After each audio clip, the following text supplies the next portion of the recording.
বিসমিল্লাহির রহমানির রহিম।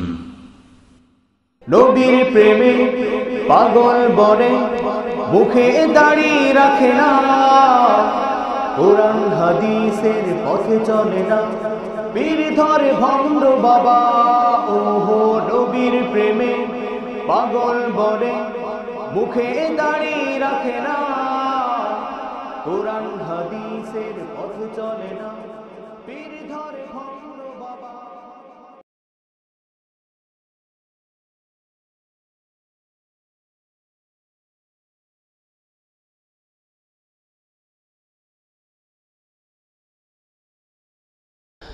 আসসালামু আলাইকুম ওয়া রাহমাতুল্লাহি ওয়া বারাকাতুহু।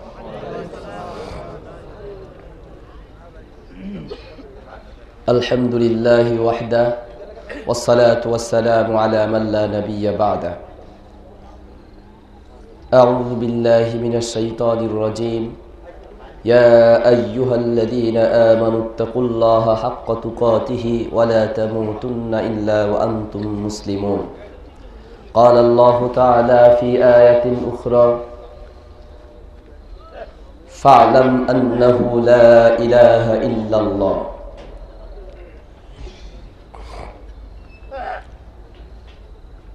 قال الله تعالى في آية أخرى وما آتاكم الرسول فخذوه وما نهاكم عنه فانتهوا. قال النبي صلى الله عليه وسلم إن من أشراط الساعة أن يرفع العلم ويثبت الجهل ويشرب الخمر ويظهر الزنا. অধ্যকার এই দিনই মাহফিলে উপস্থিত সম্মানিত সভাপতি, উপস্থিত রয়েছেন দূর দূরান্ত থেকে আগত সম্মানিত ওলামায়ে কেরাম, আবার সামনে উপবিষ্ট রয়েছেন দিন প্রিয় ইসলাম প্রিয় মুসলিম ভাইয়েরা, পর্দার আড়াল থেকে শুনছেন দ্বীনি বোনেরা। সর্বপ্রথম মহান আল্লাহ রব্বুল আলামিনের শুকরিয়া আদায় করছি। আল্লাহ রব্বুল আলামিন আজকের এই দ্বীনি মাহফিলে আমাদেরকে উপস্থিত হওয়ার তৌফিক দিয়েছেন, আলহামদুলিল্লাহ।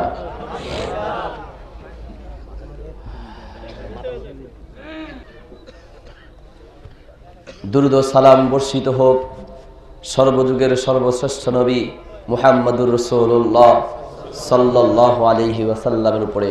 আমরা সকলে একবার দুরূদ পড়ি। আল্লাহুম্মা সাল্লি আলা মুহাম্মাদ ওয়া আলা আলি মুহাম্মাদ কামা সাল্লাইতা আলা ইব্রাহিম ওয়া আলা আলি ইব্রাহিম ইন্নাকা হামিদুম মাজিদ। আমি আপনাদের সম্মুখে সূরা আল ইমরানের 102 নম্বর আয়াত তিলাওয়াত করেছিলাম। ওই আয়াতের উপরে আলোচনা করার পূর্বেই প্রথমে একটি কথা আপনাদের সামনে আলোচনা করা দরকার, প্রয়োজন মনে করছি। সেটা হলো, বক্তার আলোচনা অনেকটা শ্রোতাদের উপরে নির্ভর করে। উঠেই সালাম দেওয়ার পরে আপনাদের ব্যাপারে আমার একটা অভিজ্ঞতা অর্জন হয়েছে। আমাদের ফেনীর ভাষায় বলে, কিছু মানুষ আছে শুক্রবারে কুতকুতাইলে সোমবারে হাসে।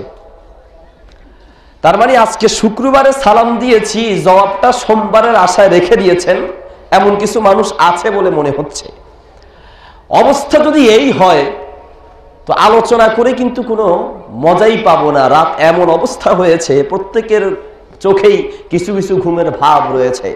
যাই হোক, সূরা আল ইমরানের 102 নম্বর আয়াতের ভিতরে আল্লাহ বলেন, ইয়া আইয়ুহাল্লাযীনা আমানুত্তাকুল্লাহা হাক্কা তুকাতিহি ওয়া লা তামুতুন্না ইল্লা ওয়া আনতুম মুসলিমুন।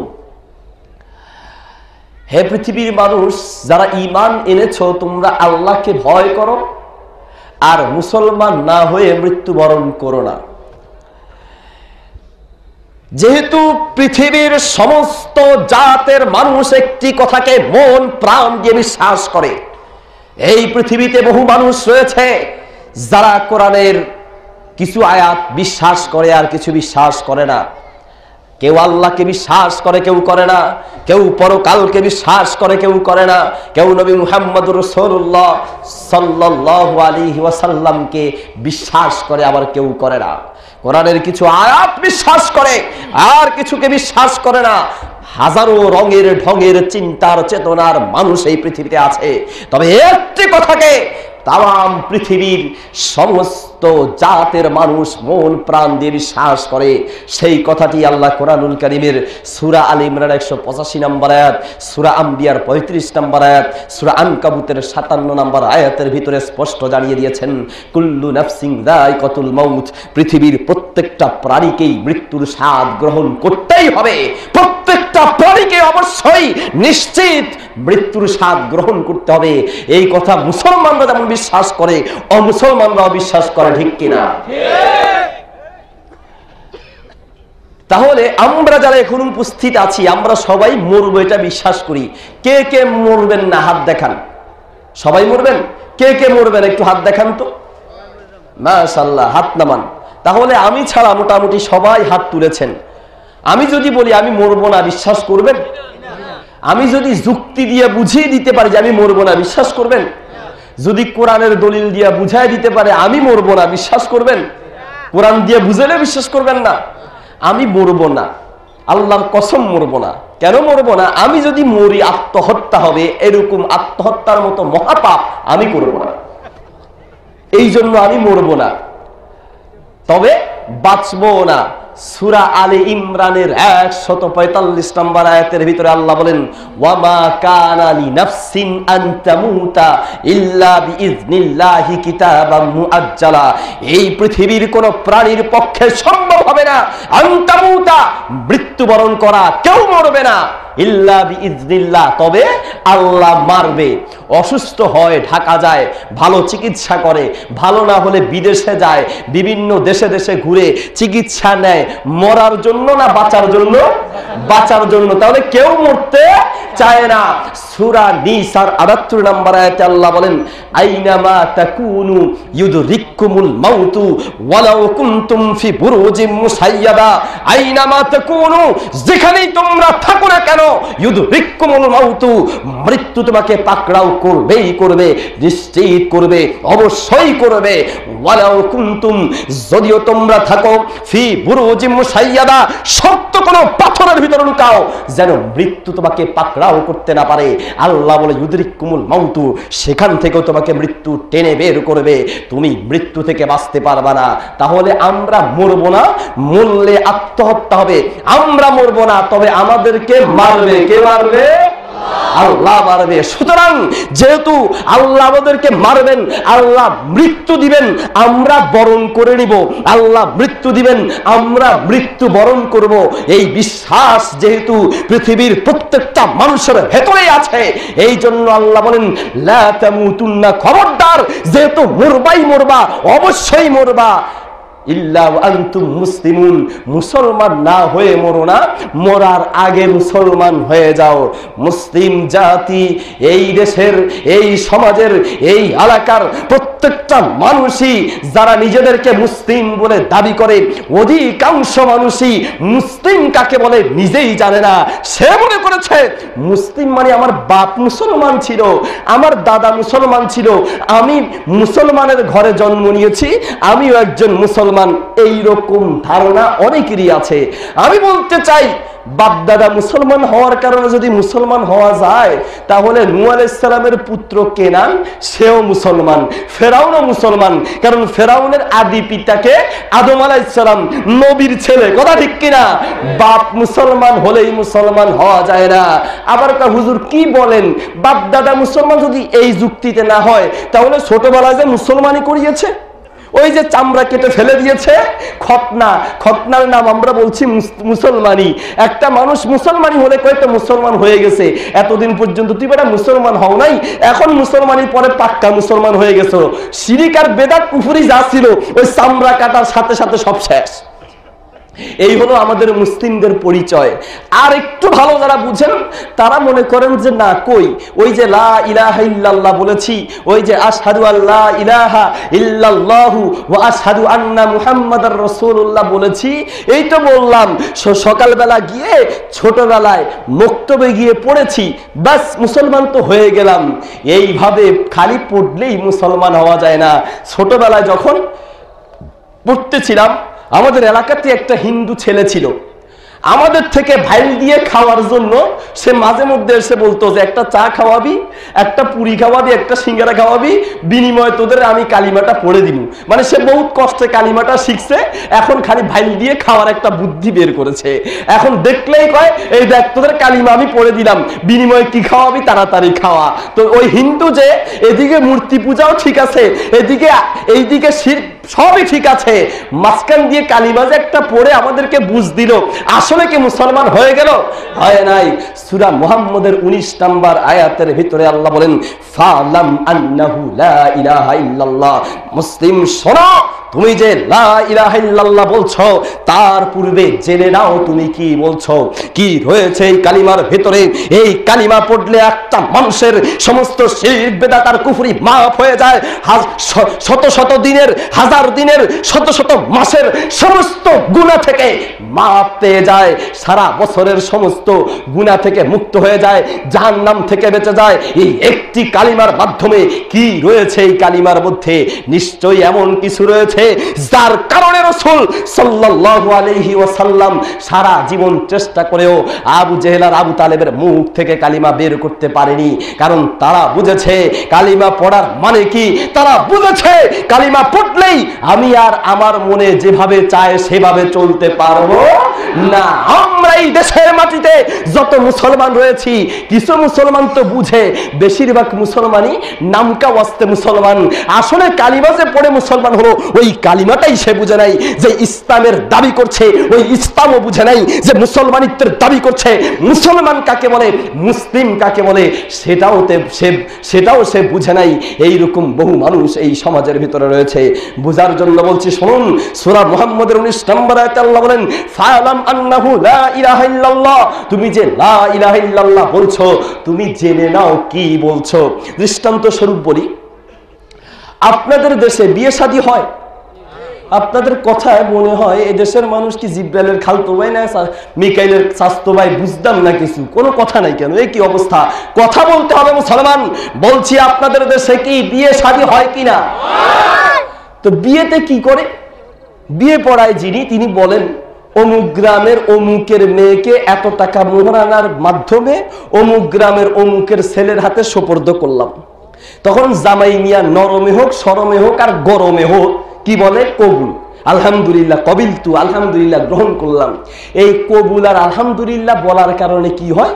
যে মেয়েটার সাথে থাকা হারাম ছিল, যে মেয়েটার সাথে দেখা করা হারাম ছিল, যে মেয়েটার সাথে অশ্লীল কথা বলা হারাম ছিল, সেই মেয়েটার সাথে একই ঘরে, একই বিছানায়, এক স্থানে থাকা বৈধ হয়ে যায়। মুসলমান রাত্রে থাকলো, বিয়ে করলো, সকালবেলা উঠে স্ত্রী বলল যে প্রাণের স্বামী, এতদিন পর্যন্ত বাপের বাড়িতে ছিলাম, বাপের টাকায় খেয়েছি, বাপ বাজার সাজার করে দিয়েছে, আজ আপনার বাড়িতে এসেছি, বাজার করে নিয়ে আসেন। জামাই মিয়া যদি তখন বলে যে তোমাকে কবুল বলেছি, তোমাকে বাজার করে দিব, চাউল ডাউল তেল সাবান দিব, এই সব তো বলি নেই, তোমাকে কবুল বলেছি, বিয়ে করেছি, রাতের হক আদায় করেছি, দিনের হক আমি আদায় করতে পারবো না, কবুল বলার সময় তো চাউল ডাউল তেল আর তোমার চিকিৎসার টাকা দিব, এই সব তো কিছু বলি নেই। যদি কোনো স্বামী এই কথা বলে, এটা কি স্বামী না স্বামী নামে কলঙ্ক?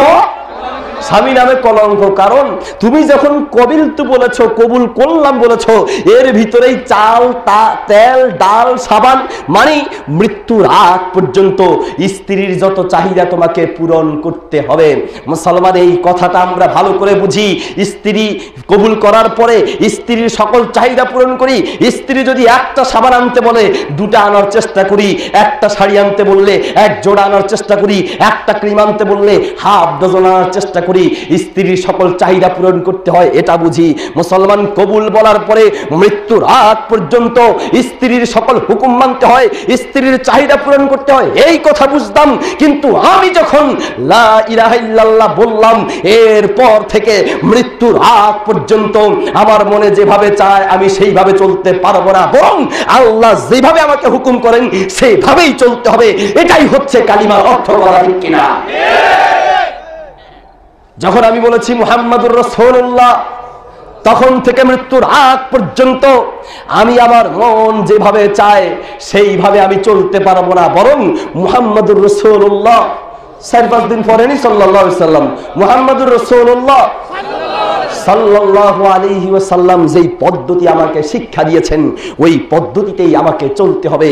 এটাকেই বলে মুসলমান। শুনুন, এই কালিমায় এমন এক গুণ রয়েছে, এই কালিমা আপনাকে জাহান্নাম থেকে বাঁচাবে, এই কালিমা আপনাকে জান্নাতে ঢুকাবে। তবে এই কালিমাকে বুঝে শুনে বলতে হবে। আর যারা বুঝে শুনে বলেছে তারা কোনোদিন শিরক, বিদআত আর কুফরিতে লিপ্ত হতে পারে না। সবচাইতে এই সমাজে আমাদের সবচাইতে বড় সমস্যা হলো মূর্খতা। মূর্খতার চাইতে বড় সমস্যা কিছুই নেই। সবচাইতে বেশি মূর্খতাই হলো সমস্যা। যে জাতি যত বেশি মূর্খ, যে জাতি যত বেশি মূর্খ, ওই জাতি তত বেশি শিরক, কুফর আর বিদআতে লিপ্ত। যেই জাতি যত বেশি মূর্খ, ওই জাতি তত বেশি শিরিক, কুফর আর বিদআতে লিপ্ত। এই জন্যই আল্লাহ বলেন ফালাম, আগে জেনে নাও, ফালাম, আগে জেনে নাও। এই পৃথিবীতে নামাজ, সালাত, সাওম, রোজা, হজ, যাকাত বিভিন্ন বিধান নাজিল হওয়ার পূর্বে মুহাম্মদুর রাসূলুল্লাহ সাল্লাল্লাহু আলাইহি ওয়াসাল্লামের উপরে সর্বপ্রথম কেন নাজিল হলো? ইকরা বিসমি রাব্বিকাল্লাযী খালাক। হে মুহাম্মদ, হে আল্লাহর রাসূল, আপনি পড়ুন, ইকরা, প্রথমে পড়ুন, পড়া শুরু করুন আপনার রবের নামে। তার মানে হচ্ছে একজন ড্রাইভার যদি ড্রাইভ করতে যায়, শুনুন ভালো করে মনে রাখবেন, একজন ড্রাইভার যদি ড্রাইভ করা না শিখে গাড়ি চালাতে যায়, নিশ্চয়ই তার এই ড্রাইভ করার ভেতরে সে অ্যাক্সিডেন্ট করবে। তাকে আগে ড্রাইভ শিখতে হবে, গাড়ি চালানো শিখতে হবে, এরপরেই গাড়ি চালাতে হবে। ঠিক তেমনি ভাবে একজন মুসলমান যদি তার ইসলামী জীবন পরিচালনা করতে হয়, তার উপরে সর্বপ্রথম একটা দায়িত্ব রয়েছে। A true Muslim can't lead an honest and pure life without the knowledge of the Quran and the Sunnah. A true Muslim can't lead, একজন সত্যকারের মুসলিম can't lead, সে পরিচালনা করতে পারবে না an honest and pure life, an honest and Islamic life, ইসলামী এবং সত্যিকারে পবিত্র জীবন সে পরিচালনা করতে পারবে না without the knowledge of the Quran and the Sunnah. Quran সুন্নাহর জ্ঞান ব্যতীত, কোরআন সুন্নাহর শিক্ষা ব্যতীত কোন মুসলমান তার ইসলামী জীবন চালাতে পারে না। এই জন্যই মুহাম্মদুর রাসূলুল্লাহ সাল্লাল্লাহু আলাইহি ওয়াসাল্লাম সর্বপ্রথম রাসূলুল্লাহর উপরে যে আয়াত নাজিল হয়েছে, শিখো, এই শিক্ষাটাকেই तमाम পৃথিবীর সমস্ত মুসলমানের উপরে ফরজ করে দিয়ে রাসূল বলেছেন, মিশকাতুল মাসাবিহের 34 নম্বর পৃষ্ঠায়, তলাবুল ইলমি ফারিদাতুন আলা কুল্লি মুসলিম, প্রত্যেকটা মুসলমানের উপরে কোরআন সুন্নাহর জ্ঞান অর্জন করা ফরজ। বিশেষ করে কোন কাজ করলে তোমার ঈমান থাকবে, কোন কাজ করলে তোমার ঈমান চলে যাবে, কোন কাজ করলে ঈমান থাকে, কোন কাজ করলে ঈমান চলে যায়, কোন কাজ করলে মুসলিম থাকে, কোন কাজ করলে সে মুসলমান থাকতে পারে না, এই জ্ঞান অর্জন করা প্রত্যেকটা মুসলমানের উপরেই ফরজ। আমরা যখনই পড়ালেখা করার জন্য ওয়াজ করি, সাধারণ মানুষ মনে করে কোরআন পড়বে, তাফসীর পড়বে, হাদিস পড়বে, এই সমস্ত দায়িত্ব হচ্ছে হুজুরের, পড়ালেখা হুজুর করবে। আমরা সাধারণ মানুষ, আমরা কিসের পড়ালেখা করব? পড়ালেখা নিজেদের দরকার, জানার দরকার নিজেদের আছে, আমরা এটা অনেকেই মনে করি না। অথচ সাহাবায়ে কেরাম বুঝতেন, জানতেন যে তাকে যদি জান্নাত পেতে হয় আমল যেভাবে করতে হবে, জ্ঞানও তেমন শিখতে হবে। অনেকে বলে মানার নাম ইসলাম, জানার নাম ইসলাম না, মানার নাম ইসলাম, জানার নাম ইসলাম না। আমি বলতে চাই এটা একটা ভুয়া বাটপারি কথা। মানার নাম যেমন ইসলাম, জানার নামও ইসলাম, মানার নাম যেমন ইসলাম, জানার নামও ইসলাম, মানলে যেমন সওয়াব আছে, জানলেও সওয়াব আছে। অনেকেরই জানা নেই, এই কথাগুলো বলে মুসলিম জাতিকে শিক্ষা থেকে দূরে সরিয়ে দিয়েছে এক শ্রেণীর মানুষ নিজেদের প্রভুত্ব আবিষ্কার করার জন্য। কোরআন বুঝা যাবে না, এটা তুমি বুঝতে পারবে না, হাতে বাইয়াত হও, হাতে বাইয়াত হয়ে বুজুর্গানে দ্বীনের সঙ্গে সম্পর্ক রাখো, তিনি যেইভাবে বলে সেইভাবেই চলো, তাহলে জান্নাতের টিকিট তোমাকে দিয়ে দিব। নাউজুবিল্লাহ। শুনুন, এই পদ্ধতি হিন্দুদের পদ্ধতি। হিন্দু ধর্মগ্রন্থ ভগবত গীতার 41, 42, 43 এবং 44 নম্বর শ্লোকের মধ্যে রয়েছে হিন্দুরা মোট 4টি শ্রেণীতে বিভক্ত। এর মধ্যে 1 নাম্বার হলো ব্রাহ্মণ, ক্ষত্রিয়, বৈশ্য, শূদ্র। 4টা শ্রেণীর 4টি দায়িত্ব রয়েছে। এর ভিতরে যারা ব্রাহ্মণ, তাদের দায়িত্ব হচ্ছে তারা তাদের ধর্মীয় কিতাব পড়বে, আর সাধারণ মানুষরা এসে ওই ব্রাহ্মণের কাছে থেকে শিখে নিবে, ব্রাহ্মণ যা বলবে তাই মানবে। এটা হলো বিধর্মীদের নিয়ম, মুসলমানদের নিয়ম তা নয়। বরং মুসলমানদের নিয়ম হচ্ছে তোমাকে শিখতেই হবে। বলবেন হুজুর সাধারণ মানুষ কি করব, কিভাবে শিখবো, কিভাবে শিখতে হয় শুনুন। হাদিসের ভিতরে সাহাবায়ে কেরামের আদর্শের ভিতরে আমাদেরকে শিক্ষা দিয়েছেন শিখতে হয় কিভাবে, শিখতে হয় কিভাবে। আপনি যুক্তি দিচ্ছেন, আপনি দলিল দিচ্ছেন, আপনি যুক্তি দিচ্ছেন যে আমরা কাজ কাম করি, কি করে শিখব, কি করে শিখবেন তার বাস্তব প্রমাণ বুখারী শরীফ সহিহ বুখারীর প্রথম খণ্ডের 19 নম্বর পৃষ্ঠায় ইমাম বুখারী রাহিমাহুল্লাহ একটি বাব রচনা করেছেন। বাবুত্তানা উবিফিল ইলম, পালাক্রমে ইলম শিক্ষা করা, পালাক্রমে ইলম শিক্ষা করা একটা বাব রচনা করলেন। সেখানে ওমর রাদিয়াল্লাহু তাআলা আনহু বলছেন কুন্না নাতানাওয়াবুন নুজুলা আলা রাসূলিল্লাহি সাল্লাল্লাহু আলাইহি ওয়াসাল্লাম, আমরা কাজ করতে হতো, কাজ করার জন্য, জীবিকা অর্জনের জন্য কাজ করতে যেতে হতো। এখন কি করে ইসলাম শিখা যায়, ইসলাম বোঝা যায়, কি পদ্ধতিতে শিখা যায়। এই জন্য দুইজন মিলে সিদ্ধান্ত নিল যে বন্ধু, এক বন্ধুকে ঠিক করলো তুমি একদিন বাজারে যাবে আর একদিন আমি বাজারে যাব।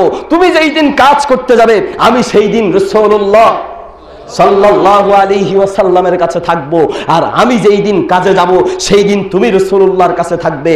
রাসূলুল্লাহ সাল্লাল্লাহু আলাইহি সাল্লাম যা কিছু বলবে আমি যেদিন থাকবো সেই দিন তোমাকে জানাবো, আর তুমি যেই দিন থাকবে সেই দিন আমাকে জানাবে। এই জন্য ওমর রাদিয়াল্লাহু তাআলা আনহু যেই দিন কাজে যেতেন সেই দিন তার বন্ধু রাসূলের কাছে থাকতেন, আর তিনি যখন কাজে যেতেন রাসূল তার কাছে থাকতেন। ওমর রাদিয়াল্লাহু তাআলা আনহু বলছেন আনজিলু ইয়াওমান ওয়া ইয়ানজিলু ইয়াওমান, একদিন রাসূলের কাছে আমি থাকতাম আর একদিন আমার বন্ধু থাকতো। আমি যেই দিন ইদা নাযালতু, আমি যখন রাসূলের কাছে থাকতাম জিতুহু খবরা যালিকাল ইয়াউম মিনাল ওয়াহয়ি ওয়া গায়রিহি, ওই দিন রাসূল যেই সমস্ত শিক্ষা ওহীর দিতেন অথবা বিভিন্ন বিষয়ে রাসূল যা শিক্ষা দিতেন আমি নোট করে মুখস্থ করে নিয়ে আসতাম, আমার বন্ধুকে জানাতাম। আমার বন্ধু যেদিন যেত সে তিনি আমাকে জানাতেন। আমি বলতে চাই তারাও কাজ করেছে, মাসে 15 দিন কাজ করেছে আর 15 দিন ইলম শিখেছে, মাসে 15 দিন কাজ করেছে আর 15 দিন ইলম শিখেছে। আপনিও কাজ করতে হয়। আপনি যুক্তি দিচ্ছেন যে আমি তো কাজ করি, সাহাবীরাও কাজ করেছেন, আপনিও কাজ করছেন, কাজ আপনি করেন। কাজের ফাঁকে মাসে 15 দিন না পারেন, এক সপ্তাহ প্রতি সারাক্ষণ না পারেন, সময় 24 ঘন্টা না পারেন 5 ঘন্টা ঠিক করেন, না পারেন দৈনিক 2 ঘন্টা ঠিক করেন। একজন আলেমের সাথে সম্পর্ক রাখেন, আলেমের কাছে গিয়ে বিভিন্ন হাদিসের তাফসীরের যদি বাংলা পড়তে পারেন পড়বেন, বাংলায় অনেক অনুবাদ হয়েছে, যদি বাংলা না বুঝেন একজন আলেম ঠিক করবেন, হয়তো বাসায় নিয়ে যাবেন। বাসায় তো আমরা নিয়ে যাই খতম মিলাদ আর আকাম কুকাম করানোর জন্য, বেদাত আর শিরিক করানোর জন্য, নিয়ে যেতে হবে ইলম শিখানোর জন্য। হুজুরকে নিয়ে যাবেন, হুজুর আসেন বাড়ির ভিতরে হাদিয়া তোফা দিবেন। বিদাত করাইয়া হাদিয়া দেওয়ার দরকার নেই, বিদাত করাইয়া যদি হাদিয়া দেন আপনার টাকাও যাবে, আমও যাবে, সারও যাবে, আপনার ইমানও যেতে পারে, ঠিক কিনা? এই জন্য বলছি শুনুন, আপনি আপনার হুজুরকে নিয়ে যাবেন বাড়িতে, ঘরের ভিতরে ব্যবস্থা করবেন, ব্যবস্থা করে সূরা ফাতিহা প্রত্যেক নামাজের ভেতরেই পড়ছি, প্রত্যেক রাকাতের ভিতরেই পড়ছি। কেন পড়তে হয়? এই সূরা ফাতিহার ভিতরে আল্লাহ কি বলেছেন বোঝার জন্য চেষ্টা করতে হবে। আমি বলতে চাই শুনুন, এইভাবে শিখতেই হবে, এর বিকল্প কোনো পথ নেই। আমাদের পীর সাহেবদের শিখতে হয় না, আল্লাহ নাকি ইলহাম করেছেন, আল্লাহ নাকি ইলহাম করেছেন। পীরের মুরিদ হলে পড়ালেখা লাগে না, পীরের তাওয়াজ্জু, পীরের ফয়েজ, বুকে থাপ্পড় দিয়ে ফয়েজ দেয়, চাপ দিয়ে ফয়েজ দেয়, চেহারার মাধ্যমে তাকাইয়া ফয়েজ দেয়, ফয়েজ দেওয়ার মাধ্যমে নাকি পড়ালেখা করতে হয় না। আর সাহাবীরা বুঝাচ্ছেন না, এটা মিথ্যা কথা, শিখার কোনো বিকল্প নেই, কষ্ট করে শিখতে হয়। শুনুন, আবু হুরায়রা রাদিয়াল্লাহু তাআলা আনহুর ব্যাপারে সাহাবীরা বলছেন ইন্না আকসারা আবু হুরায়রা, আবু হুরায়রা এত বেশি হাদিস বলতে পারে, এত বেশি হাদিস বলতে পারে। আমার ব্যাপারে অহংকার করে বলছি না, কিছু কিছু ভাই বলতে চান লেদা ফোলা কুবাই কুবাই ওয়াজ করতে আছে, দেখছো নি বাপরে বাপ এত হাদিস কেমনে মুখস্থ করছে। আসলে তো বেশি মুখস্থ করি নাই, ওই মুখের চাপার পণ্ডিতির কারণে অনেকে বলতে চাই, অনেকে বলছেন। আমি বলতে চাই বন্ধু শুনুন, এই পর্যন্ত যে পড়ালেখা করেছি, কিভাবে পড়েছি ইতিহাস খুঁজে দেখুন। আবার ছাত্ররা অনেক সময় বলে যে উস্তাদ আপনি তো এখন মুহাদ্দিস মুহাদ্দিস হয়েছেন, মুফতি হয়েছেন, এখনো কেন রাতের পরে রাত পড়তে হয়? ছাত্র জীবনে এশার নামাজ শেষ করে কিতাব খুলে বসেছি, কখন যে ফজর আযান দিয়েছে খবর ছিল না, এইভাবে পড়ালেখা করেছি। আর বর্তমান যুগে শিক্ষার্থী নাই। আমার এই ছাত্র আমাকে কয়েক মাস আগে বলেছে, উস্তাদ এখন আর শিক্ষার্থী নাই, সব পরীক্ষার্থী। এখন আর শিক্ষার্থী নাই, সব পরীক্ষার্থী। তার মানে এখন তালিবুল ইলম নাই, তালিবুস শাহাদাতের অভাব নাই, সত্যিকারের তালিবুল ইলম নাই, তালিবুস শাহাদাতের অভাব নাই। তার মানে এখন আর মানুষ ইলম শিখতে চায় না, শুধু সার্টিফিকেট চায়। সার্টিফিকেটের জন্য পড়ে, পরীক্ষার জন্য পড়ে, ইলম শেখার জন্য, ইসলাম বুঝার জন্য পড়ালেখা নাই বললেই চলে। আগে তো পরীক্ষার জন্য পড়তো, এখন আবার ডিজিটাল যুগ। এখন আর পরীক্ষার জন্য পড়তে হয় না। পরীক্ষার আগের দিন প্রশ্ন ফেসবুক আর মেসেজের মাধ্যমে মোবাইলে ঘরের পকেটে চলে আসে, ঠিক কিনা? মুসলমান শুনুন, যেই জাতিকে মূর্খ করা যায়, কোন জাতিকে যদি মূর্খ করা যায়, ওই জাতিকে জাহান্নামে যাওয়ার জন্য আর কিছুই লাগবে না। কোন জাতিকে মূর্খ করে দেওয়া গেলেই তাদের কাছে প্রভুত্ব দাবি করা যায়। কোন জাতিকে মূর্খ করলেই ওই জাতির মধ্যে আর তাওহীদ সুন্নত বুঝবে না। শিরকে তাওহীদ বুঝে, শিরকে ইসলাম বুঝে, বিদআতকে সুন্নত বুঝে। আজ সমাজের অবস্থা তাই। বলছিলাম আবু হুরায়রা রাদিয়াল্লাহু তাআলা আনহুকে লক্ষ্য করে কেউ বলতে লাগলো, ইন্না আকসারা আবু হুরায়রা এত হাদিস বলে, তাকে কি আল্লাহ ঢেলে দিয়েছেন নাকি? আবু হুরায়রা বলছে, শোনো আমার ইতিহাস শোনো নাও। আবু হুরায়রা বলছে, সহিহ বুখারীর প্রথম খণ্ডের 22 নম্বর পৃষ্ঠায় ইমাম বুখারী রাহিমাহুল্লাহ একটি বাব রচনা করেছেন। ওই বাবের ভেতরেই সহিহ বুখারী প্রথম খণ্ডের 22 নম্বর পৃষ্ঠায় হাদিসটি রয়েছে। আবু হুরায়রা বলছে, শোনো, ইন্না ইখওয়ানানা মিনাল মুহাজিরিনা কানা ইয়াশগুলুহুমুস সাফকু বিল আসওয়াক। আমার মুহাজির সাহাবী ভাইয়েরা তারা তাদের কাজকর্ম করার জন্য বাজারে যেত। ওয়া ইন্না ইখওয়ানানা মিনাল আনসারি কানা ইয়াশগুলুহুমুল আমালু ফি আমওয়ালিহিম। আমার আনসার সাহাবী ভাইয়েরা নিজেদের কাজকর্ম করার জন্য খেতে খামারে মাঠে ঘাটে যেত।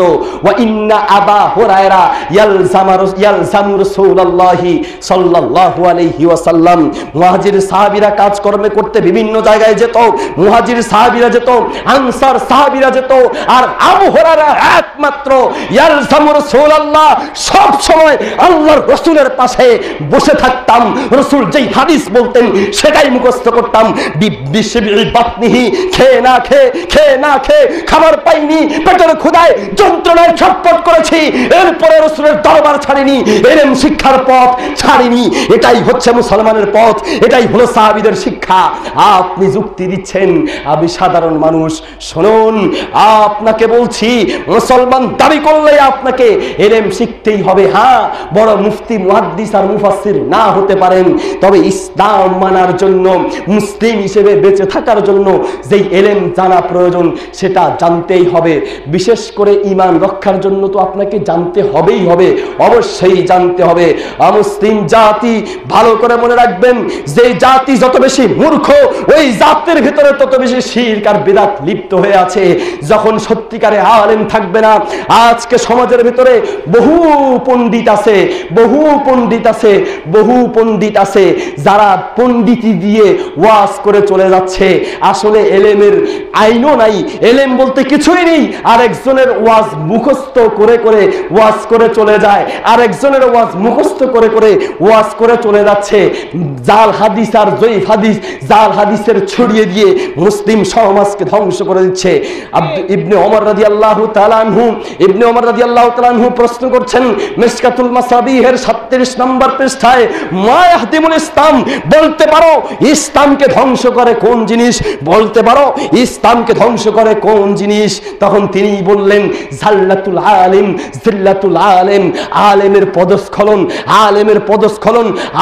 পদস্খলনই জাতিকে ধ্বংস করে, আলেমের পদস্খলনই জাতিকে ধ্বংস করে।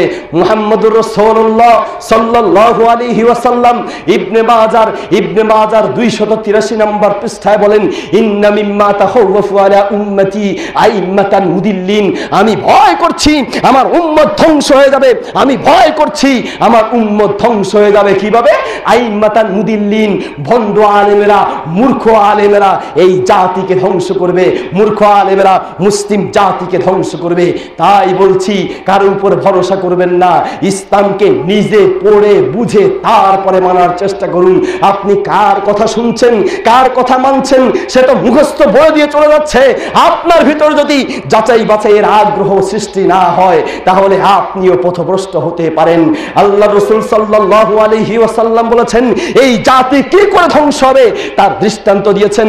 বুখারী, সহিহ বুখারীর প্রথম খণ্ডের 20 নম্বর পৃষ্ঠায়, মিশকাতুল মাসাবিহের 33 নম্বর পৃষ্ঠায় আল্লাহ রাসূল সাল্লাল্লাহু আলাইহি ওয়াসাল্লাম বলেছেন, যখন ইলম উঠে যাবে, যখন সত্যিকারের জ্ঞান থাকবে না, ইলম চর্চা থাকবে না, কোরআন সুন্নাহর ইলমের চর্চা যখন উঠে যাবে, মানুষ তখন বেশি পথভ্রষ্ট হবে। হাজারো বিষয় রয়েছে, এইগুলো ওয়াজ করে আমরা শেষ করতে পারবো না। শুনুন, যখন ইলম উঠে যাবে, হক্কানি রব্বানি আলেম থাকবে না, তখনই মানুষ পথভ্রষ্ট হবে। আল্লাহর রাসূল সাল্লাল্লাহু আলাইহি সাল্লাম বুখারীর প্রথম খণ্ডের 22 নম্বর 20 নম্বর পৃষ্ঠায়, মিশকাতুল মাসাবিহের 33 নম্বর পৃষ্ঠায় বলেন, ইন্নাল্লাহ لا يقبض العلم لا ينتزع العلم انتزاعا ينتزعه من العباد, বান্দার অন্তর থেকে ইলমকে উঠিয়ে নিয়ে যাবেন। ইন্নাল্লাহ লা ইয়াকবিজুল ইলমা, ইলমকে উঠিয়ে নেবেন এইভাবে নয় যে অন্তর থেকে ভুলে গেল, এইভাবে নয়, বরং কিভাবে? ইয়ানতাজিউহু মিনাল ইবাদ, আল্লাহ ইলমকে উঠাবেন এইভাবে, সত্যিকারে আলেমকে উঠিয়ে নেবেন, সত্যিকারে আলেমকে উঠিয়ে নেবেন। ইদা লাম ইয়াবকা আলিমুন, কোন সত্যিকার আলেম থাকবে না, কোরআন সুন্নাহর জ্ঞানী ব্যক্তি যখন সমাজে গ্রামে এলাকায় না থাকবে, ফাত্তাখাযান নাস রুউসান জুহালা, তখন মানুষ মসজিদের ইমাম খতিব আর বক্তা নিয়ে আসবে কোন মার্কা? মূর্খ বক্তা, মূর্খ ইমাম, মূর্খ খতিবকে এলাকার দায়িত্বশীল বানিয়ে দিবে। তখন তাকে যখন ফাসুইলু, তাকে প্রশ্ন করা হবে, ফাফতাউ বিগাইরি ইলমিন, সে ইলম ছাড়াই ফতোয়া দিবে, কোরআন সুন্নাহ পড়ে দেখবে না, কোরআন সুন্নাহ পড়ার যোগ্যতাই তার ভিতরে থাকবে না। ওই রকম ব্যক্তিকে যখন প্রশ্ন করা হবে, সে ইলম ছাড়া মিথ্যা কিছু ফতোয়া দিয়ে যাবে, আর ওই ফতোয়ার কবলে পড়ে মুসলিম জাতি ধ্বংস হয়ে যাবে। মুসলমান বলতে চাচ্ছিলাম, আপনি নিজেকে যে মুসলিম দাবি করছেন, আপনার উপর একটা দায়িত্ব হচ্ছে, আপনি মুসলিম, আপনার ইসলাম সম্পর্কে আপনাকে জানতে হবে, আপনার ঈমান রক্ষা করার দায়িত্ব হচ্ছে আপনার। আপনাদের দেশে ইঁদুর আছে, ধান আছে, ধান যে জায়গাটার ভিতরে রাখে ওই জায়গাটাকে বলে ধানের গোলা। গোলা চিনেন? গোলা। তো ধানের গোলার ভিতরে যখন ধান রাখে, গোলাটা কি মাটির সাথে মিলিয়ে রাখেন একটু উপরে রাখে? কেন? মিস্টার ইন্দুর মিয়া যদি খবর পায়, কয়দিন পরে দেখা যাবে পুরা ধানের গোলা খালি, ঠিক কিনা? মুসলমান, আপনার ঈমান নেওয়ার জন্য বহু রঙের প্রতারক আর ধোঁকাবাজ এই পৃথিবীতে আছে। আপনার ঈমান নেওয়ার জন্য, আপনার দ্বীন ইসলাম আর আমলকে ধ্বংস করার জন্য বহু রঙের ধোঁকাবাজ এই পৃথিবীতে আছে। কয়েকটা ধোঁকাবাজের পরিচয় আপনাদের সামনে দিব অবশ্যই। তার আগে একটা কাহিনী বলছি, শোনা কাহিনী, বুঝবেন, শোনা কাহিনী। একজন চোর দুইজন লোককে চুরি করতে লাগিয়েছে, চুরির ট্রেনিং দিয়েছে। এরপর ট্রেনিং পাকা হলো কিনা এটা দেখানোর জন্য, বুঝানোর জন্য, জানার জন্য যে ট্রেনিং আসলে পাকা হয়েছে কিনা, দুইজনকে দুইটা দায়িত্ব দিল। একজনকে বললো যে তুমি গাছের উপরে মুরগি, একটা পাখি ডিমে তা দিচ্ছে, ডিমে তা, তো ডিমে তা দেওয়া অবস্থা, পাখিও আছে ডিমও আছে, সেখান থেকে ডিম নিয়ে আসতে হবে, পাখি যেন টের না পায়। আরেক চোরকে লাগিয়ে দিল যে তুমি এই যেই চোর পাখির ডিম আনতে গেছে তার লুঙ্গিটা খুলে নিয়ে আসতে হবে। প্রথম যেই চোর ডিম আনার জন্য গেল, সে ডিমের দিকে খুব ভালো নজর করে তাকিয়ে আছে। পিছন থেকে যেই চোরকে লুঙ্গি আনার জন্য দিল, সে দেখা গেল যে ওই ডিমের দিকে খেয়াল রাখা অবস্থায় বেচারার দুনিয়ার কোনো খবর নাই, তার লুঙ্গিটা খুলে নিয়ে আসলো। সে ডিম নিয়ে এসে ডিম দিল, বললো তোমার লুঙ্গি কই? কতক্ষণ পরে দেখা গেল ডিমের আর কাপড়ের আর খবর নাই, কাপড় ছিল না, ল্যাংটা অবস্থায় আসলো। বলতে চাচ্ছি, প্রথম চোরকে যেমন ডিমের দিকে লক্ষ্য করিয়ে, ডিমের দিকে নজর লাগিয়ে দিয়ে লুঙ্গিটা খুলে নিয়ে চলে গেল, ঠিক তেমনি ভাবে আপনাদেরকে সওয়াবের দিকে দিকে চোখ লাগিয়ে দিয়ে পিছন থেকে আপনাদের ঈমানটা নিয়ে চলে যাচ্ছে, আপনাদের অনেকেরই খবর নাই, ঠিক কিনা? এই জন্যই সকল ধোঁকাবাজ থেকে আপনাকে সতর্ক থাকতে হবে। এই পৃথিবীতে বহু রঙের ধোঁকাবাজ নিজেদের ব্যবসার জন্য ধোঁকাবাজি করে মানুষের ঈমান নিয়ে যাচ্ছে। আর আমাদের দায়িত্ব, আমরা যদি ওইগুলা না বলি তাহলে বলবে তাকে? আমরা বলতে পারি না, বহু কষ্টের ভিতরে আছি, বহু জ্বালায় আছি, এই অন্তরের ভিতরে, এই সিনার ভিতরে বহু এলেম রয়েছে, বলতে পারছি না, সামাজিক অবস্থার কারণে, বিভিন্ন কারণে বলতে পারি না। মসজিদের খতিব সাহেবও হক কথাগুলোকে বলতে পারেন না, কেমনে বলবে? কমিটির লোক বলছে, হুজুর আপনাকে খতিব হিসেবে রাখলাম, হুজুর আজকের মাহফিলে আপনাকে প্রধান বক্তা বানালাম, খবরদার আপনি সুদখোরের বিরুদ্ধে কিছু বলবেন না, কারণ আমাদের কমিটিতে একজন সুদখোর আছে। হুজুর ঘুষখোরের বিরুদ্ধে কিছু বলবেন না, আমাদের কমিটিতে একজন ঘুষখোর আছে। হুজুর বেদাতের বিরুদ্ধে কিছু বলবেন না, আমাদের মাহফিলের সভাপতি মাথার চুল থেকে পা পর্যন্ত পুরাটাই বেদাতে ভরপুর হয়ে আছে। এই সমস্ত কারণে আমরা সঠিক কথাগুলো বলতে পারি না। তবে দোয়া করছি আল্লাহ এমন একটি জাতিকে নিয়ে আসুক, এমন কিছু আলেম তৈরি করে দিক যারা নির্ভয়ে আল্লাহর হক কথাগুলোকে, দ্বীনের সঠিক কথাগুলোকে মানুষের কাছে প্রচার করবেন। সবাই বলেন আমিন। মুসলমান শুনুন, বলতে যাচ্ছি আমরা যারা আলেম, আমাদের উপরে দায়িত্ব আছে, ওই দায়িত্ব পালন করার জন্য বলছি। আমাদের দায়িত্ব কি? তাও হাদিসে রয়েছে। মিশকাতুল মাসাবিহের 36 নম্বর পৃষ্ঠায় একটি হাদিসে আল্লাহ রাসূল সাল্লাল্লাহু আলাইহি ওয়াসাল্লাম বলেছেন, ইয়াহমিলু হাযাল ইলমা মিন কুল্লি খালাফিন উদুলুহু, এই ইলমকে বহন করবে পরবর্তী প্রত্যেক নেককার ব্যক্তি। যারা ইলমকে বহন করবে, হক্কানি, সত্যিকার, রব্বানি, দিনদার, ফরজগার আলেম হবে, তার কিছু দায়িত্ব থাকবে। কি দায়িত্ব?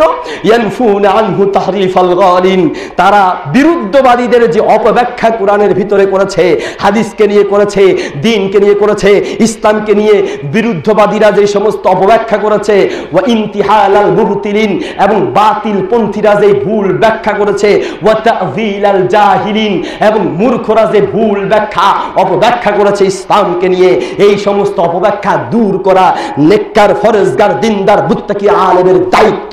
আমাদের দায়িত্ব পালন করার জন্য নিজের অনিচ্ছা সত্ত্বেও অনেক কথা বলতে হয়। মুসলিম জাতি বলছি শুনুন, আপনাকে সওয়াবের নিয়ত, সওয়াবের দিকে তাকিয়ে আপনার ঈমানটা নিয়ে যাচ্ছে। চোর যেমন চোরকে, আরেক চোরকে ডিমের দিকে লক্ষ্য রাখিয়ে তার লুঙ্গিটা খুলে নিয়ে গেল, আপনাকেও কিছু সওয়াবের দিকে তাকাইয়া, সওয়াবের দিকে আপনার নজরকে নিবদ্ধ করে আপনার ঈমানটা নিয়ে চলে যাচ্ছে। আপনার খবর নাই আমাদের সমাজের ভেতরে বহু রঙের ধোঁকাবাজি করছে, ইসলাম নিয়ে করছে। আমি বলতে চাই, ধোঁকাবাজি করবা তো ভালো কথা, ইসলাম নিয়ে কেন?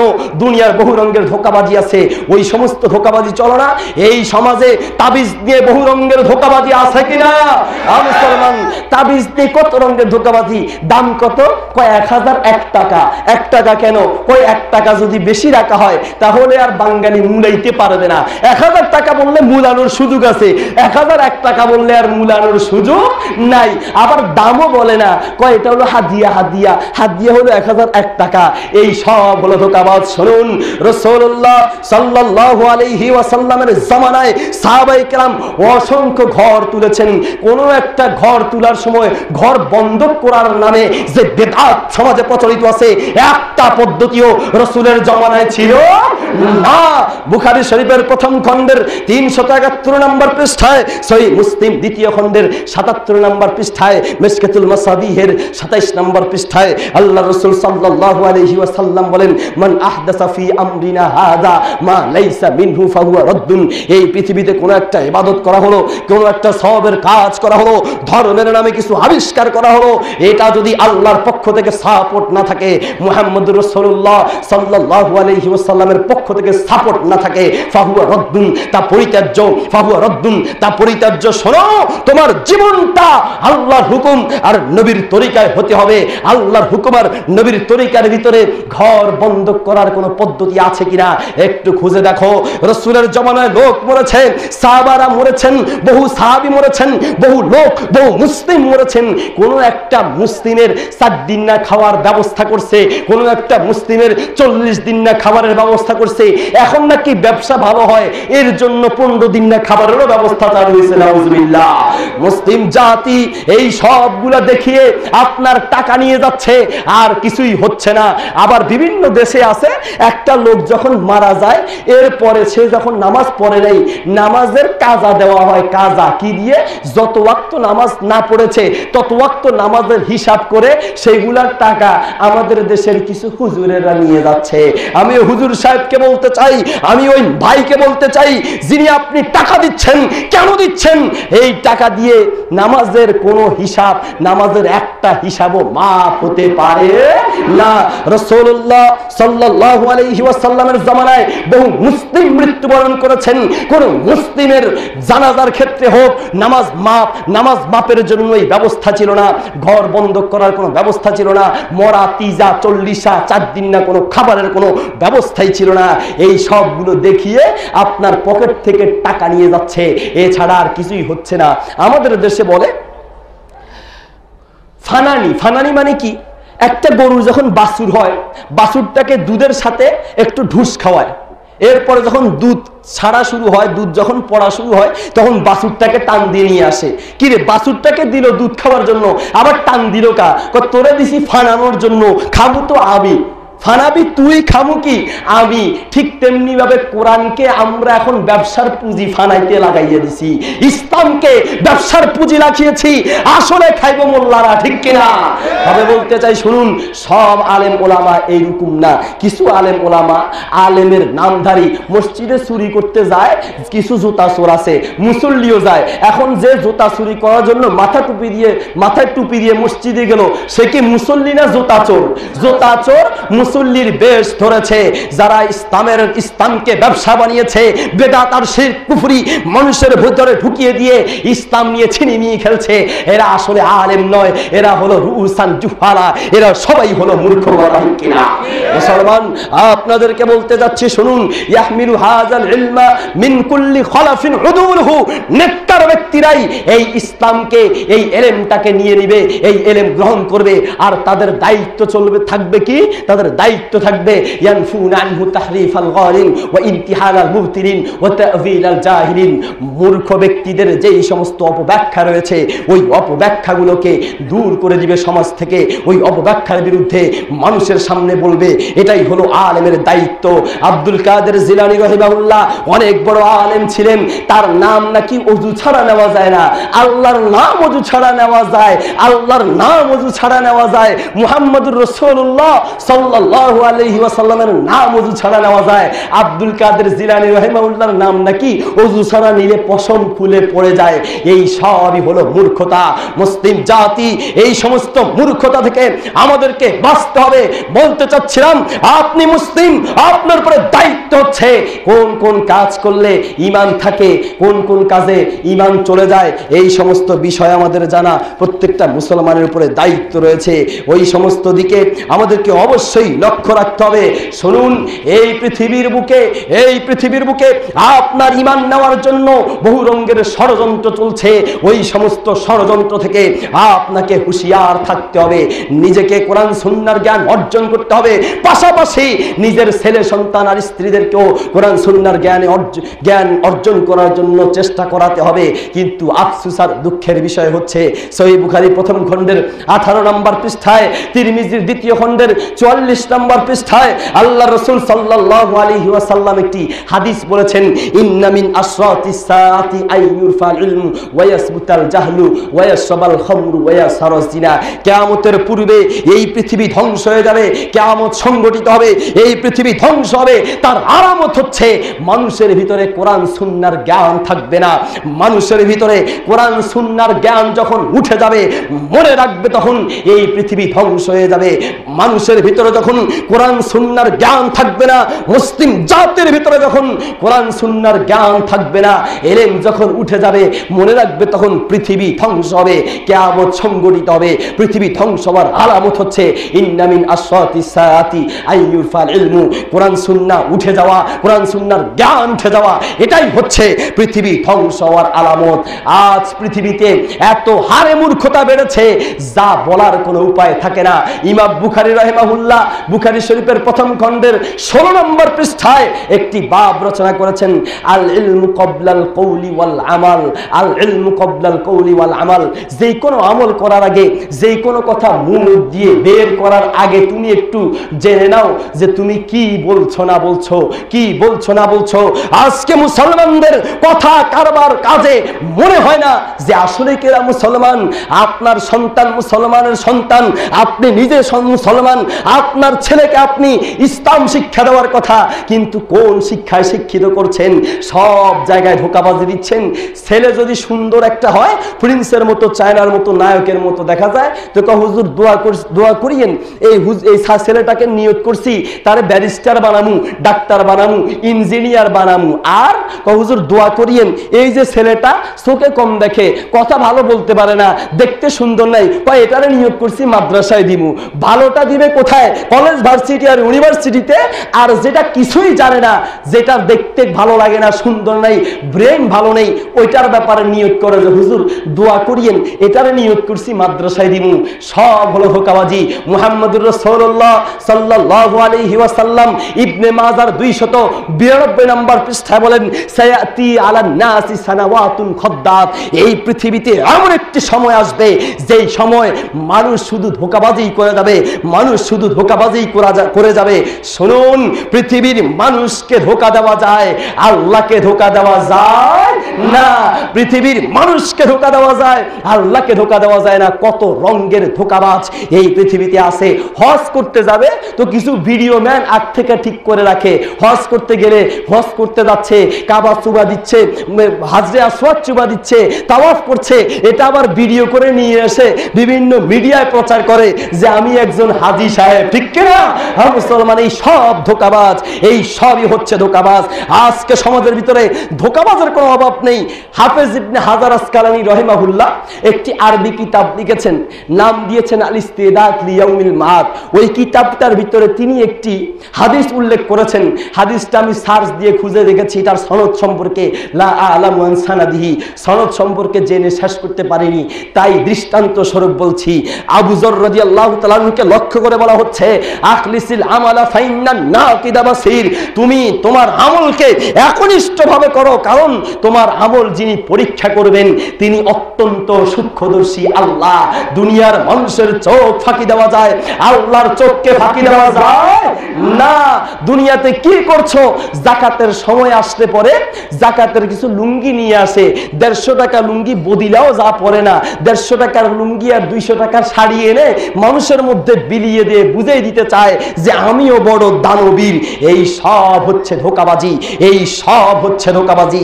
এই ধোঁকাবাজি দিয়ে মানুষকে বুঝানো যেতে পারে, তবে আল্লাহকে বুঝানো যাবে না।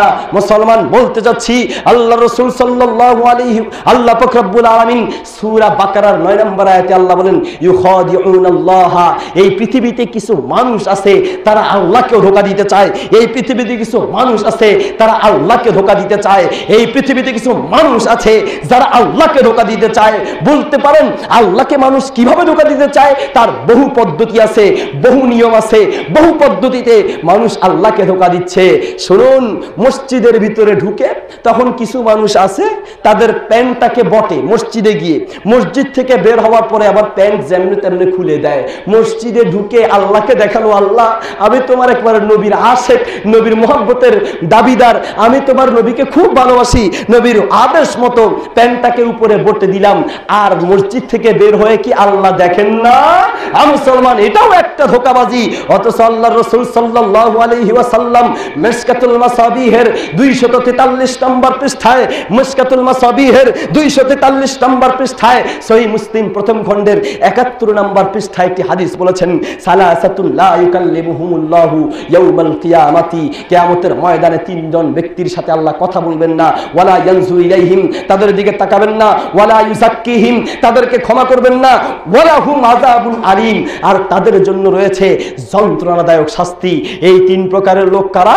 1 নম্বর, এর ভিতরে একজন হলো আল মান্নান, যারা মানুষকে দান করে খোটা দেয়। 2 নম্বর আল মুসবিল, যারা টাকনু গিরার নিচে কাপড় ঝুলিয়ে পড়ে, জুব্বা হোক, পায়জামা হোক, লুঙ্গি হোক, যাই হোক না কেন, যারা টাকনু গিরার নিচে ঝুলিয়ে পড়বে তাদের জন্য কিয়ামতের মাঠে শাস্তি রয়েছে। আর এটা শুধু সালাতের জন্য, নামাজের সাথে সম্পর্ক নয়, বরং পুরুষের জন্য সর্ব অবস্থাতেই টাকনুর উপরে কাপড় টানিয়ে টাকনুর উপরে কাপড় পরতে হবে, টাকনুর নিচে ঝোলানো যাবে না। বলতে চাচ্ছি এইভাবে আমরা অনেকভাবে আল্লাহকে পর্যন্ত ধোঁকা দিচ্ছি, আল্লাহকে পর্যন্ত ধোঁকা দিচ্ছি। একটা লোক যখন মৃত্যুবরণ করে তখন তার খাটটাকে আমাদের মসজিদের সামনে বিভিন্ন জায়গায় এনে একজন প্রশ্ন করে, হুজুর, লোকজনকে প্রশ্ন করে যে এই লোকটা কেমন ছিল, কেমন ছিল, কেমন ছিল। লোকটা সারা জীবন নামাজ পড়ে নাই, লোকটা সারা জীবন আলেম ওলামা দেখলে সাবাসের বদলে বাঁশ দিছে, সারা জীবন দ্বীন আর ইসলামের বিরুদ্ধে কথা বলেছে। ওই লোকটার খাট সামনে রেখে কেমন ছিল জিজ্ঞেস করার কোনো দরকার আছে? ও তো আস্তা হারামি, ও তো বদমাশ, ও তো জাহান্নামী, ও তো নামাজ কর্ম করে নাই, ও তো ইসলামের মতো চলে নাই, ওর ভিতরে তো ঈমান ছিল না। ওই লোকটার ব্যাপারে প্রশ্ন করে কেমন ছিল, কেমন ছিল, কেমন ছিল। তখন কিছু লোক বলে ভালো ছিল, ভালো ছিল, ভালো ছিল। কিছু লোক মনে মনে বলে আস্তা হারাম জাদা ছিল, আস্তা জাইরিবা ছিল, নামাজ কলমা পড়ে নাই। তো আমরা তো জানো এটা আল্লাহকে একটা ধোঁকা দিচ্ছি। আল্লাহ তো ভালো করেই জানেন লোকটা কেমন ছিল, ঠিক কিনা? যদি ভালো থাকে তাহলে তুমি ভালো বলো। এখন সারা জীবন নামাজ কলমা পড়ে নাই, এই লোকটার ব্যাপারে তুমি ভালো সাক্ষী দিচ্ছ। শুধু তাই নয়, সারা জীবন মুহাম্মদুর রাসূলুল্লাহ সাল্লাল্লাহু আলাইহি সাল্লামের সুন্নাত মতো চলে নাই, মরার পরে আমরা আরেক ধোঁকা দিচ্ছি। বিসমিল্লাহি ওয়া আলা বিল্লাতি রাসূলিল্লাহ। বিসমিল্লাহি ওয়া মানে কি? ওয়া মানে হচ্ছে দাফানতু হাদাল মাইয়িতা আলা মিল্লাতি রাসূলিল্লাহ, রাসূলের মিল্লাতের উপরে এই লোকটাকে কবরের মধ্যে রাখলাম। এই যে ধোঁকাবাজি দিলাম, তার মাথার চুল থেকে শুরু করে পা পর্যন্ত সে কোনোদিন রাসূলের সুন্নতের উপর চলে নাই, তার জীবনটাকে সে রাসূলের সুন্নতের বিপরীত পথে চালিয়েছে। এই লোকটার ব্যাপারে আমরা এখন সাক্ষ্য দিচ্ছি। এই রকম অনেক ধোঁকাবাজি করছি। যাই হোক, আমি আপনাদেরকে বলছিলাম মরার আগে খাঁটি মুসলিম হয়ে মরতে হবে, মরার পরে মুসলমান বানানো যায় না। আমাদের দেশে মরার পরে কিছু মুসলমান বানানোর কয়েকটা পদ্ধতি আছে। এর মধ্যে একটা হলো মরার পরে আমরা অমুক বলে রাখি যে অমুক পীর সাহেবকে এনে বলিও, সে যেন এসে আমার জানাজাটা পড়িয়ে দেয়। নামাজ কলমা জীবনে পড়তে পারি নাই, ঈমান আমল মতো চলতে পারি নাই, দ্বীন ইসলাম মতো চলতে পারি নাই, তবে এই পীর সাহেব যদি আমার জানাজা পড়ান তাহলে বোধহয় আমি আল্লাহর ধরা থেকে বেঁচে যাব। আরে না, এই সমস্ত ধোঁকাবাজি আল্লাহর সাথে চলে না। রাসূলুল্লাহ সাল্লাল্লাহু আলাইহি সাল্লামের জামানায় একটা লোকের জানাজা হলো, রাসূল ইমামতি করেছেন, সাহাবীরা মুক্তাদি ছিলেন, রাসূল দোয়া করেছেন, সাহাবীরা দোয়া করেছেন। এরপরেও লোকটা জান্নাতে যেতে পারবে না, বরং জাহান্নামে যাবে। লোকটার নাম হচ্ছে আব্দুল্লাহ ইবনে উবাই। সহিহ বুখারীর দ্বিতীয় খণ্ডের 673 এবং 674 নম্বর পৃষ্ঠায় একটি হাদিস রয়েছে। আল্লাহ রাসূল সাল্লাল্লাহু আলাইহি ওয়াসাল্লাম বলেছেন, আল্লাহ রাসূল সাল্লাল্লাহু আলাইহি সাল্লাম জানাজা পড়ালেন, সাহাবীরা দোয়া করলেন, এরপরে লোকটাকে আল্লাহ ক্ষমা করবেন না, লোকটা জাহান্নামে যাবে। এর কারণ হচ্ছে তার ভিতরে ঈমান আমল ছিল না। আর আমরা মরার পরে ভালো হুজুর দিয়া জানাজা পড়াই, হুজুর দিয়া দোয়া পড়াই, খতমের ব্যবস্থা করেছি। কত রং বেরঙের খতম। এক খতম আছে খতমে ইউনুস, বড় খতম। সবচেয়ে বড় খতমের নাম হলো খতমে ইউনুস, মানে ইউনুস আলাইহিস সালাম দোয়া করেছেন, সেই দোয়াটাকে আমরা এখন খতম বানিয়েছি, কোরআনের আয়াত দিয়ে খতম বানিয়েছি। মুসলিম জাতি যেই আয়াত দিয়ে লা ইলাহা ইল্লা আনতা সুবহানাকা ইন্নী কুনতু মিনাজ জালিমিন, এটাকে আমরা খতম পড়ি। অনেকেই পড়েন এই আয়াতটা দিয়ে। এই আয়াতের তাফসিরে, তাফসির ইবনে কাসির, তাফসিরে কুরতুবিতে রয়েছে, তাফসির ইবনে কাসিরে রয়েছে, ইউনুস আলাইহিস সালাম মাছের পেটে গেলেন, বিপদে পড়লেন। বিপদে পড়ার পরে তিনি এই দোয়াটা বললেন, লা ইলাহা ইল্লা আনতা সুবহানাকা ইন্নী কুনতু মিনাজ জালিমিন। আল্লাহ, আমি জুলুম করেছি, আমি জালিমকারীদের অন্তর্ভুক্ত, আপনি ছাড়া আর কেউ নাই, আপনি ছাড়া কোনো ইলাহ নেই, আপনি আমাকে ক্ষমা করে দিন। আমি বলতে চাই, দোয়া করানোর সময়, দোয়া পড়ার সময় ইউনুস আলাইহিস সালাম কি একা পড়েছেন নাকি 40 জন হুজুর নিয়ে গেছেন? একা পড়েছেন। ইউনুস আলাইহিস সালাম একা পড়েছেন, নিজে অন্যায় করে নিজে পড়েছেন, নিজে দোয়া করেছেন। আর আমরা হলাম সব উল্টা, অন্যায় করে একজনে, পাপ করে একজনে, মাপ চায় আর একজনে। পায়খানা করলেন আপনি, আর হুজুরের কাছে টাকা দিয়া, হুজুর আপনি একটু পানি খরচ করে আসেন। পাপ করলেন, পায়খানা করলেন আপনি, হুজুরে যদি পানি খরচ করে আপনার পায়খানা দূর হবে? আপনি পরিষ্কার হবেন? আমার পেটে খুব খিদা, আমি বললাম আমার ছাত্রটাকে যান একটু 10টা টাকা নিয়ে যান, হুজুর একটু ভালো করে খেয়ে আসেন, হুজুর খেলে আমার পেট ভরবে না, আমি অসুস্থ, ঔষধ যদি আরেকজন খায় কোনো দিনও সুস্থ হওয়ার সম্ভাবনা নেই। মুসলিম জাতি পাপ করেছেন আপনি, আর খতম পড়ান আরেকজনকে দিয়া, কত বড় ধোঁকাবাজি এই পৃথিবীর বুকে আছে। শুনুন, 40 জন হুজুর নামাজ পড়ে, রোজা রাখে, হজ করে, জাকাত দেয়, বিভিন্ন নেক আমল করে, খারাপ কাম কম করে, এই লোকগুলারে ঘরে নিয়ে গেল। তারা সবাই কি বলছে? ইন্নী কুনতু মিনাজ জালিমিন, আল্লাহ আমি জালেম, আল্লাহ আমি জালেম, আল্লাহ আমি জালিম। যে বেটা পাপ করে নাই, কোনো অন্যায় করে নাই, নেককার মানুষ, সে নিজের জালেম দাবি করতেছে, আর যে বেটা অন্যায় করলো সে চলে গেল হে আলিম, আর এ বেটা জালিম। হুজুর আমি একটু কাজ আছে, আমি একটু ঘুরে আসি, আপনারা বসে বসে একটু খতমটা পড়ে দেন। আর খতমের ওরে বাপরে বাপ, খতম পড়া অবস্থায় নাকি অজু চলে গেলে আবার শুরু থেকে স্টার্ট দিতে হয়। খতম পড়া অবস্থায় অজু যাওয়া যাবে না। মুসলমান, নামাজ পড়া অবস্থায় অজু চলে গেলে অজু করে সে আবার নামাজ পড়া যায়, কিন্তু খতম পড়া অবস্থায় যদি অজু চলে যায়, ওই বেটার উপরে আল্লাহর গজব পড়ছে, ওই বেটা খতম পড়তে পারবে না। এই সব হলো ধোঁকাবাজি।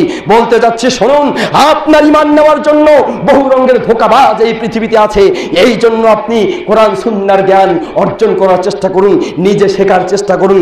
বলতে পারেন, হুজুর কোরআন সুন্নাহর জ্ঞান অর্জন করব, আর কোনো শিক্ষার দরকার নেই। আছে, তবে বলতে চাই, শুনুন, আপনি মুসলিম, আপনার উপরে দায়িত্ব হচ্ছে কোরআন সুন্নাহর জ্ঞান অর্জন করা আপনার উপরে ফরজ। অন্য জ্ঞান যদি অর্জন করেন, বিশেষ করে সায়েন্সের জ্ঞান যদি অর্জন করেন, কোরআন সুন্নাহ বুঝতে আপনার সহজ হবে, অর্জন করতে পারেন, নিষেধ করছি না। তার বাস্তব কয়েকটা দৃষ্টান্ত দিলেই বুঝতে পারবেন। শুনুন, বুখারী প্রথম খণ্ডের 467 নম্বর পৃষ্ঠায়, মিশকাতুল মাসাবিহের 360 নম্বর পৃষ্ঠায় একটা হাদিস পড়লাম। ইদা ওয়াকাআ যুবাবু ফি ইনাই আহাদিকুম, যখন তোমাদের কারো কোনো পাত্রের ভিতরে, শরবতের ভিতরে অথবা ঝোলের ভিতরে মাছি পড়বে, ফি ইনাই আহাদিকুম ওয়া ফি রিওয়ায়াতিন ফি শারাবি আহাদিকুম ওয়া ফি রিওয়ায়াতিন ফি তোয়াবি আহাদিকুম, তোমাদের কারো খাবারে, পানিতে অথবা শরবতে যদি মাছি পড়ে, ওই মাছিটাকে ফালিয়াত মিসু সুম ফালিয়াত রাহু, সে যেন ওই মাছিটাকে ধরে পানির ভিতরে পুরাটা চুপিয়ে দেয়, তরকারির ঝোলে পুরাটাই চুপিয়ে দেয়, এরপরে সেটা উঠিয়ে যেন ফেলে দেয়। এই হাদিস পড়ে নিজের কাছে অবাক লাগলো যে একটা মাছি পানিতে পড়লে তাড়াতাড়ি ফেলে দেওয়ার কথা, কিন্তু আল্লাহর রাসূল সাল্লাল্লাহু আলাইহি সাল্লাম বললেন, না, ওটাকে ধরো, ধরে পানির মধ্যে চুবাও, এরপরে চুবানো শেষ হলে তারপরে ফেলে দাও।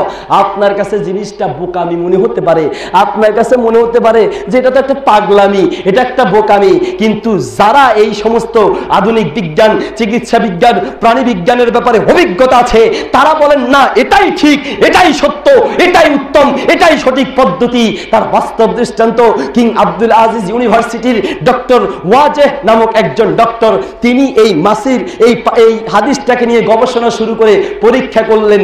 একটু পানি নিয়ে আসলেন, যেই পানিটা জীবাণুমুক্ত ছিল, যেই পানির ভিতরে কোনো ডিস্টার্ব ছিল না, যেই পানির ভিতরে কোনো রোগ ছিল না, জীবাণু ছিল না, এমন কিছু বিশুদ্ধ পানি নিয়ে আসলেন। আসার পরে সেই পানির ভিতরে কিছু মাছি ধরে ছেড়ে দিলেন।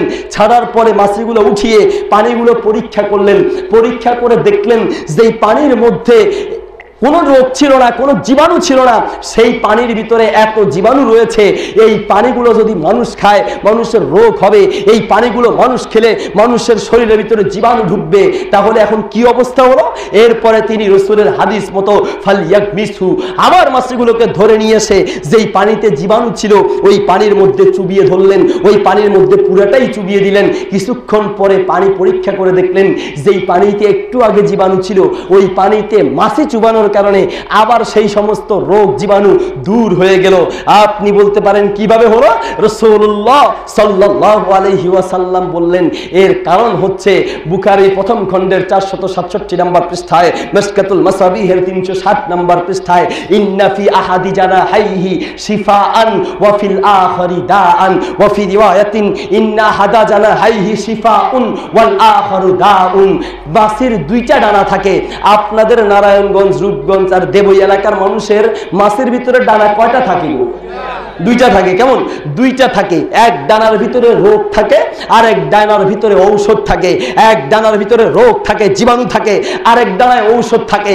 মাছি যখন কোনো খাবারের ভিতরে বসে, মাছি যখন কোনো পানির ভিতরে বসে, ওই পানির ভিতরে সে জীবাণুযুক্ত যেই পাখাটার ভিতরে জীবাণু আছে, রোগ আছে, ওই পাখাটাই চুবিয়ে দেয়, এরপরে সে চলে যায়। এখন জীবাণু তো রয়ে গেল, আরেক পাখায় যে ওষুধ ছিল ওই পাখাটা চুবায় নাই। এই জন্য আল্লাহ রাসূল সাল্লাল্লাহু আলাইহি ওয়াসাল্লাম শিক্ষা দিলেন, যেই পাখাটা সে চুবাইল না ওই পাখাটা সহ তুমি পুরাটাকেই চুবিয়ে দাও, তোমার পানিটা, তরকারি ঝোলটা জীবাণু মুক্ত হয়ে যাবে।